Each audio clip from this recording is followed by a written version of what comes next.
Hello and welcome to episode 107 of the Reds Unrestricted podcast. I'm your host, David Comerford, and I'm joined by Chris Coughlin to reflect on Liverpool's 3-1 defeat against Brentford. So, Liverpool going behind in this game about 20 minutes in, courtesy of Ibrahim Konate own goal, I should say, and in the wrong end. Obviously, the beneficiary of those against Leicester, but not so lucky this time. After a couple of disallowed goals from set pieces, there was no reprieve the third time round when Visser put Brentford 2-0 up before half time. Liverpool showed some signs of a response early second half. Disallowed goal of their own for Nunes, and then Oxlade-Chamberlain heads them into halving the deficit. So 2-1, and you're starting to feel like maybe there could be a bit of a comeback on, but the equaliser doesn't materialise. A few minutes from time, pretty weak defending probably from Ibrahim Konate, Brian and Burmo. Scores 3-1 Brentford, game over. Another defeat for Liverpool, and the run of four straight Premier League victories has come to an end. Pretty dismal one, all things considered, you have to say, Chris. We'll start with a three-word match review and just kind of take it from there, I think. Yeah, I think you've summed up there, Dave, just how bad it was at times today. And my three-word match report is mainly focused on the first half, to be honest. And my three-word match report is what was that?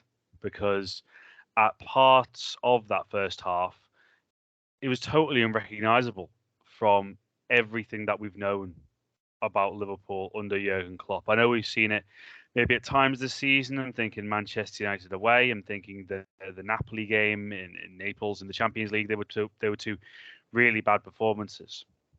But I would argue that that first 45 minutes was Liverpool's worst domestic display of the season so far. And you mentioned Kanate's defending at the end there. That's something that we really haven't seen from him. He's really strong in those positions normally, quick across the ground, physical. But in the first half, even though we talked on the last podcast about Liverpool's defensive frailties and still issues here and there, even though getting results, I can't remember the last time I saw Liverpool defend that poorly from set pieces. And it reached a point where obviously the first one went in, the Canate own goal. Then after that, the both of Wissa's disallowed goals, I almost expected something to happen before the delivery came in. That's the state that it got to, and that all kind of ties into my three-word review, and just so unrecognizable. But ultimately, I think we've had a quick discussion about this. Not something that is out of the ordinary from Liverpool this season. Yeah, that's the unfortunate reality. It feels like a little bit circular in terms of, a good run and then a humbling defeat. Before I get into my three-word match review, I wanted to mention this at some stage in the podcast in terms of the set piece angle. And seeing as you mentioned it there, I'll just bring it up now. So if you look at the amount of shots Liverpool were conceding from set pieces in the if we go up to the game against Nottingham Forest, it was 1.9 shots per game. And then they've played 8 matches against Premier League opposition since then, and that's gone up to 3.1. And this was something that I kind of looked into on the back of what was happening today. So Brentford obviously load up the 6-yard box. A few players retreat and it just totally destroys Liverpool's defensive organisation. And we see against Man City a few weeks back, short corner leads to a goal. Again, messes up the organisation. And we've also conceded against Forest from a set piece, a free kick in that one. And Che Adams scored a header from another set piece against Southampton. So that's the 4 goals conceded in the 8 games. The shots are going up too. And hugely concerning in the sense that Liverpool's set piece record was one of their big strengths as a side. Now you're seeing that become a bit of a weakness. And if you can't defend in open play and you can't defend from set pieces, then you're screwed, to put it politely. There's another word I could have used there, but we'll stick with screwed. So the set pieces thing is definitely a worry that's got to be addressed immediately. In terms of my review, I've gone with not remotely surprised because, if you break down the past few games, I think, with the exception of Southampton, which I thought Liverpool did all right. They were amazing, but deserved to win that game, I think, and it was a fairly good performance on the whole, certainly going forward. Aston Villa gave up too many chances in that game. Created a lot, but gave up an amount where could have gone another way. Tottenham massively rode our luck in the second half. And I said it at the time, to be fair, we said it was a big win, but we were on this podcast saying Liverpool were lucky. And luckiest of all against Leicester last time out. And the reality with football and football at this level is if you ride your luck for too long, you're going to get punished. And the thing today was obviously the luck element coming into it, so I'm not too shocked by the result. But you also just looked at it and you thought the results Brentford have picked up against other teams in the Big Six, they're a bit of a specialist for that. So you have that Liverpool's questionable form coming into it, kind of feeling like you can't really sustain this winning streak much longer. And I'm like, I can't really will myself into thinking we're going to win. Then you see Ivan Toney's out before the game, and you think, okay, maybe that's the opening that you need. There were stats beforehand saying most important attacker, I think, at any of the Big Six, or not Big Six, the whole Premier League. Any of those teams, he's got the highest percentage, I think, of involvement in goals. And I think that's maybe an overlooked thing in the performance. I know it was mentioned a little bit in the commentary, but to lose to a team without their talismanic player makes this even worse. Well, that was a thing as well where I looked at it before the game. Ivan Toney had 12 of Brentford's goals this season, as you rightly point out, was a massive, massive part of their game. Mbeumo and Wissa were joint top next scorer with 3 each prior to today's game, and you would simply not have known that if this was the first ever Premier League game that you'd watched. You'd have thought Mbeumo and Wissa were 15, 20 goal a season players. And I like Brian Mbeumo especially. I think he's a really good player. Johan Wissa's shown that he can come in and do a job for Brentford, certainly. He scored against Liverpool last season. And that's a point as well. 2 games away at Brentford in the Premier League since Brentford got promoted. 6 goals conceded, which is very much an issue in itself. Not to take anything away from Brentford. I like them. I like the way that the club is run. I like their scouting. I like how they use analysis. I really do like the way that the club is run. But if you talk about Liverpool's aspirations, and especially with no Ivan Toney, that is the big issue, I think, given how much he provides. And yet, Brentford really did do a good job this evening on Liverpool. Yeah, it's one of them, isn't it? It's like, I feel when you look at what's happened to other teams who've gone to Brentford, you can sort of say, you know what, it's a game you can drop points in. It's not the end of the world. It's hazardous. But when someone of the importance of Toney is out, then it gets to the point where you're like, the excuse is removed a little bit. And not just simply not good enough from Liverpool today. And you mentioned that stat. I think we've got to be magnanimous in the sense that Thomas Frank deserves a lot of credit, because the job, as they say, the job he's doing down there is unbelievable. Just signed this new contract, follows it up with a result against Tottenham, beats West Ham and Liverpool, and I think he's sort of becoming, albeit with a different style of play, a bit of a Graham Potter. At the moment, you look at the table. Brentford have played a game more than us, but they're 2 points behind us, and that's that's a remarkable feat for them, as damning as it is for Liverpool on the other end of it, I suppose. But yeah, so he deserves great credit. He's a manager who has time and again devised setups that have basically, destroyed bigger teams in certain moments. We saw what happened when Manchester United went there earlier in the season, and he's pulled Liverpool apart twice now. I remember last season, it was the overload at the back post that killed us. The set pieces today, like we mentioned earlier. So props to Thomas Frank in that respect. And next game for Liverpool against Brighton, Roberto De Zerbi already. Got a 3-3 draw at Anfield and has shown signs of potentially being able to follow in Potter's footsteps with his game planning. So you fear more of the same. But I want to return to something you said earlier, Chris. I want to talk about the way in which Liverpool were bullied, and there's two elements to this. I think there's the physical side, and then there's the mental side. I want to start with the mental side and the character of this team. And I'll posit a theory to you. It's twofold. So I'd say Liverpool now look like they've reversed roles with Arsenal. In that, if you look at Arsenal's record and the way they function as a football side and their ability to show character in difficult moments, and how well they've done this season, that's where you'd expect Liverpool to be. Liverpool have become almost like the Arsenal of late Wenger, Emery, and early Arteta, where they just look a little bit spineless and they can't do it when the going gets tough for them. And I think, because it is difficult to explain when you see a downfall like this, sometimes, I think a lot of it has to do with the psychological blow of the way last season ended at the end of that marathon. And it just means that this team that built so much of its success on being able to rally in difficult moments has now had the stuffing knocked out of it. And they're basically on the canvas when things don't go their way.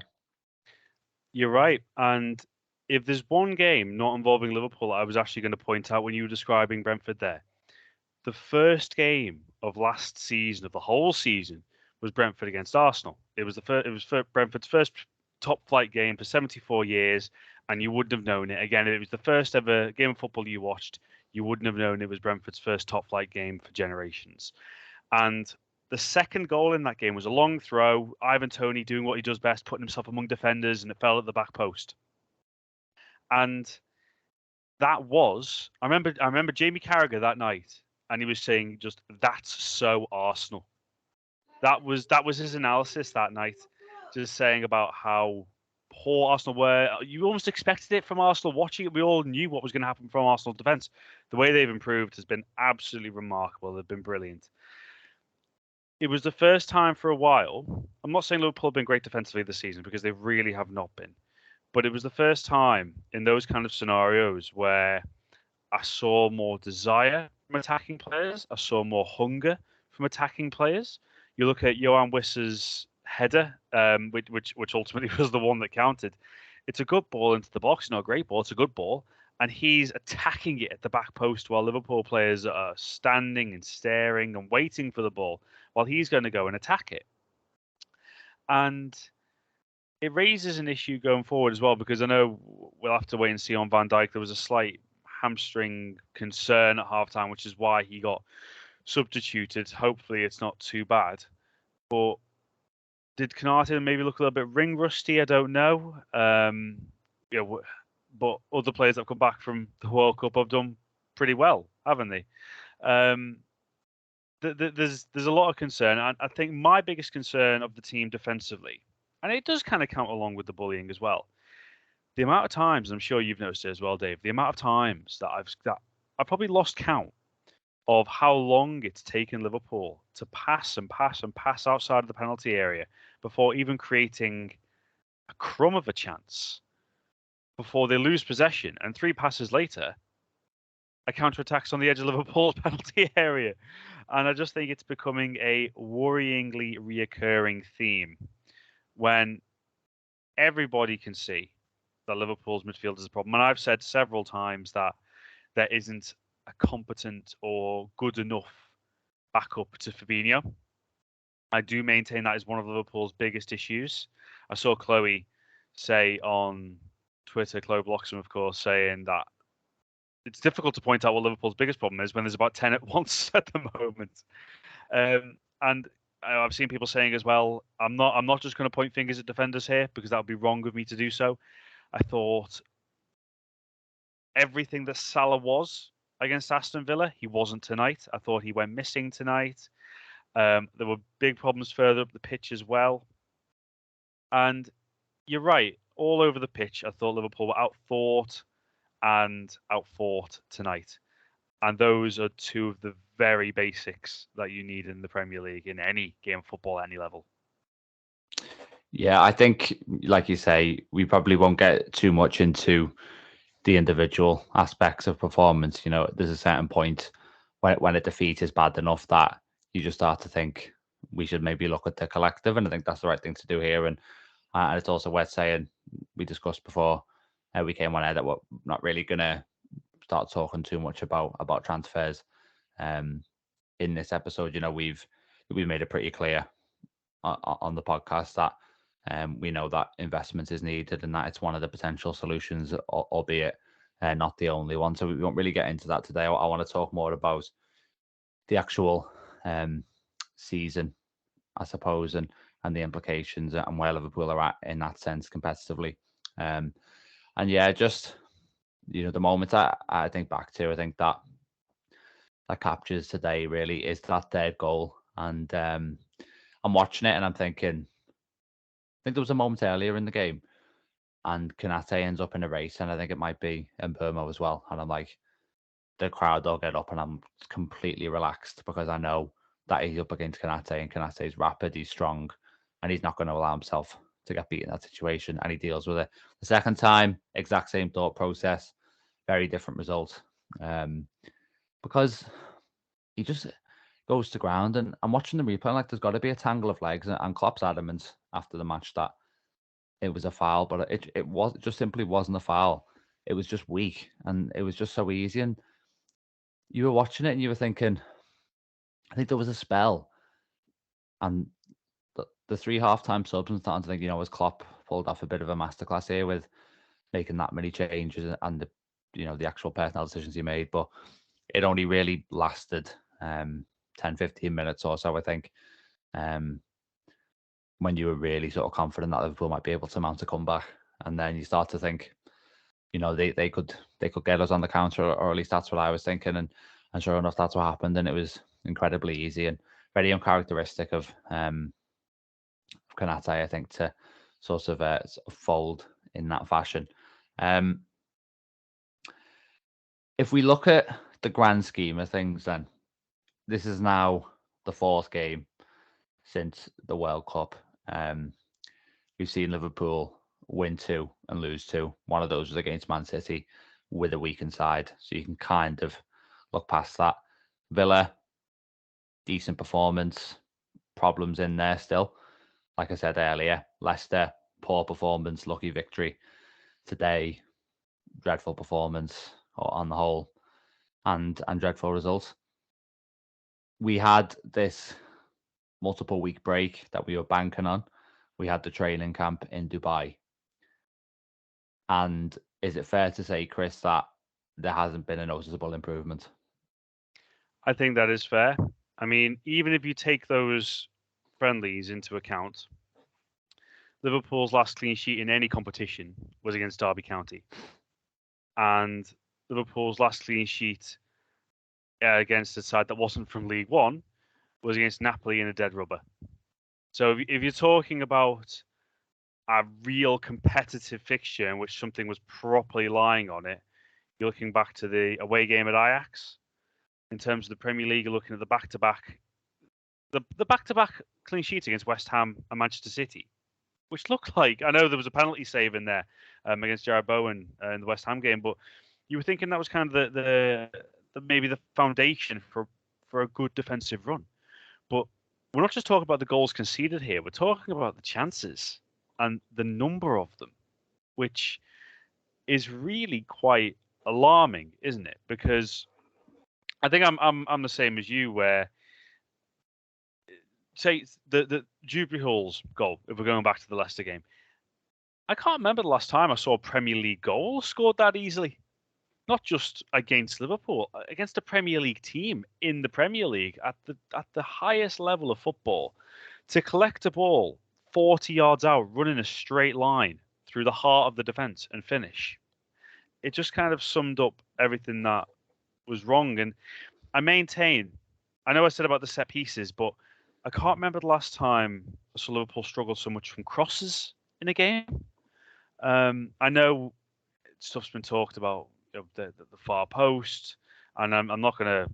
Again, we're not going to pick bones, for example, but of course, Trent Alexander-Arnold gets a lot of criticism for maybe back post defending.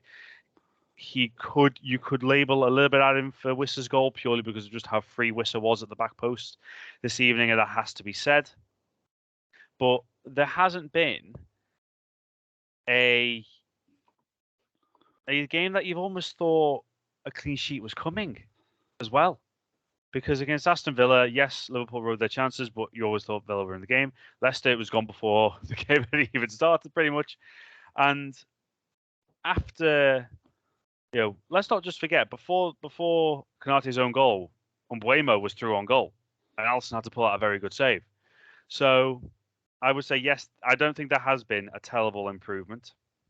And I think you're starting to look a bit further than the players, to be honest with you. For example, I thought when I heard before the game that Robertson wasn't playing, I thought it was because of this continuing dead leg. So I wasn't expecting to see him in the squad at all. So to see him on the bench, I was quite surprised because I'm of the mantra of yes, the festive period is very, very busy, but I'm sure Kostas Tsimikas was going to play against Wolves on Saturday, and I'm not at all picking holes at Kostas Tsimikas because I thought he did very well, and only a great save from David Raya denied him. But I've always been of the mantra of first team or put your first team out, do the business, and then make changes if need be. So to have to make 3 changes at half time, and by the way, they could have been made before half time, as we saw in the World Cup final with Deschamps taking off Dembele in the first half as well, and Giroud, of course. So I think that was more fitness-wise. And I'm sure in many Liverpool fans' eyes, there were a few more players that could have got the hook as well, to be honest. But yeah, it is a concern. And I think my big concern is now looking forward to tomorrow as we're recording this. I think everybody expects Manchester United to get the better of Bournemouth quite convincingly, let's be honest.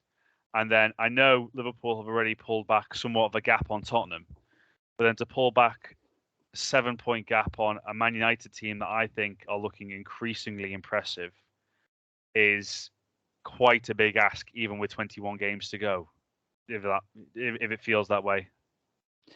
Yeah, I mean, I guess the good thing is, there's a long way to go, but yeah, Newcastle are in there too, and we are going to have to only finish above. If we don't finish above Man United, we can still obviously get into the top 4. Although I understand what you mean, Chris, in the sense that Newcastle are above them as we record. Because Newcastle as well. The thing is, sorry to put in there, Dave. The thing about Newcastle as well, everything that we've been talking about Liverpool defensively, Newcastle are the complete polar opposite. Yeah. I think they're definitely in the top 3 for XG conceded in terms of least XG conceded. Best defensive record. Best in terms defensive of goals record. Conceded, yeah. Their defensive capabilities. I mean, I can see this with my own eyes, but as someone that's got Kieran Trippier in their fantasy team, I know week in, week out, I reap the rewards of that. So, you're talking about a team that are so good at the back as opposed to Liverpool, who, we're talking about 22 goals conceded. You could have added another 3 or so to that tonight, really. Yeah, I think the big stat that's going around is the big chances conceded at the moment. And they said in commentary that it was the most in the entire Premier League, which is staggering and points to the level of systemic issues that we have and that Jurgen Klopp has to address. And on that, I think at some point we will have to do an episode on Klopp's role this season, because we don't want to be seen to just be completely absolving the manager of blame. He does have to bear certainly a significant chunk of the responsibility, as much as we are sort of probably endlessly loyal to Klopp. I think it's fair to say that doesn't mean that he gets a free pass by any means this season. So we'll look into that, I think, in a bit more depth when we get the opportunity to do so. Just coming into the final few minutes of the episode, when you talk about wins and you speak about them in a context of a team being lucky, you get criticized sometimes. It's like you're just being miserable and you need to enjoy victories, but the signs were there, I suppose, in that Villa game. Liverpool's big problem hasn't been creating chances. Taking them has been a problem. but creating them hasn't been. The problem has been the amount they've given up the other end. And you looked at that Villa game, and although it was a good victory, the warning signs were there in terms of that's the kind of thing that we needed to eliminate in Dubai in that training camp, really, and we needed to sort our structure out, and clearly we haven't done that. So it's too early to say whether the World Cup has or hasn't been a turning point in Liverpool's season. Right now, it looks like it hasn't, but I guess that judgment comes further down the line when you can look at the full picture. But where does it leave us, Chris, if we are going to have to deal with the same problems until the end of the season? We might see, as much as we don't want to get too much into transfers, we might see an addition. We might see one midfielder come in before the end of January, which is obviously a factor. But midfielder or not, if the World Cup hasn't had the effect we wanted it to, where does that put Liverpool in the kind of top four picture? In a rather precarious position, I think, when you consider that at the moment, obviously on the pitch, it's not looking particularly good right now, but off the pitch as well, at no point do I think Liverpool will become less of a enticing prospect for potential investors, but you want to be at the top, don't you? You want to be at the very top of the game. That's why, I think there could be a lot of growing frustration, say, with Chelsea fans, given that the investment of the club, there is going to be continued investment we're seeing with a lot of talk about this transfer window for them. But Potter, I think it's 15 points from his first 10 games at Chelsea, which is far from ideal given the funds that there's going to be. Given that the squad there already is, let's put it straight. Chelsea have a very good squad in their hands, and if it wasn't for two injury hit fullbacks, could be a lot further up the table. I think it's also quite damning just when you see the success of last season, and if we talk about the mentality as well, we touched on earlier. Are there still a few players feeling a bit of a mental hangover from the way last season finished in terms of the Premier League, in terms of the Champions League? I know it's easy for us to say, "Oh, that was nearly a year ago now," but we don't know what people think. We don't know what goes on inside people's heads. Are they still feeling those kind of frustrations? I just think it's been quite dramatic in terms of the fall off defensively. I mean, I'm looking at last season, and this is perhaps the most damning stat of them all. Liverpool this season in the Premier League have conceded 22 goals. That is 4 of last season's tally, which perhaps sums everything up at the moment, doesn't it? So, yes, improvement is needed, and quickly. Otherwise, the top four could get away rather quickly. And look, we're not about being negative at all. There's a long, long way to go. But there's one or two other teams that look in much healthier positions at the moment, I think it's fair to say.